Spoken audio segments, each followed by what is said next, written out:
All right, heading to Salem now in the sprint to the finish line for the transportation funding package.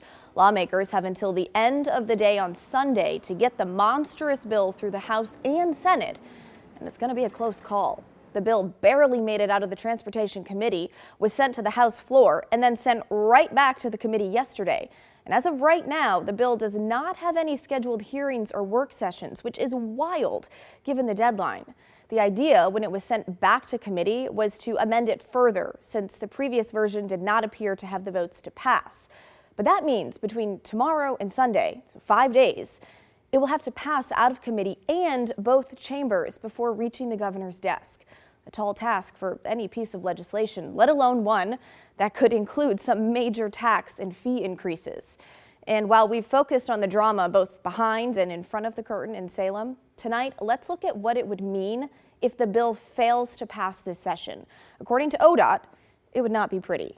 In a statement this week, the agency told us they have a structural revenue issue. It faces a $354 million shortfall for the upcoming biennium, July of this year to June of 2027, to maintain current staffing and service levels. They told us in order to delay the, quote, fiscal cliff, they voluntarily reduced spending over the last 6 years, saving nearly $300 million.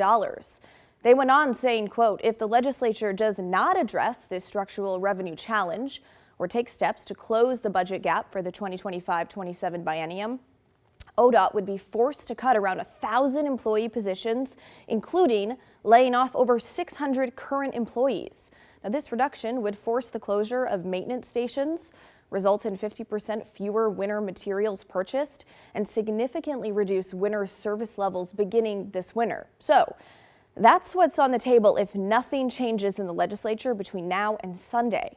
The governor's office telling us this week she's monitoring the progress of the bill and has no other comment. But several of you had some comments, including Paul, who wrote, "You have reported several times about all the new fees and taxes in the bill. I have yet to hear a plan where ODOT has to live on a smaller budget without all the new fees and taxes. That's what my household has to do." The crux behind the Republican transportation plan was to avoid adding fees and raising taxes, forcing ODOT to trim down. Well, that idea has not gone anywhere with Democrats, and even Republican Representative Kevin Mannix of Salem, while calling the Democrats' plan, quote, grossly obese, said his own party's proposal was, quote, too thin. Here's more of your thoughts. This is typical Oregon on your transportation bill. They tax, and they show nothing for the money they tax us on. And they just keep doing it decade after decade.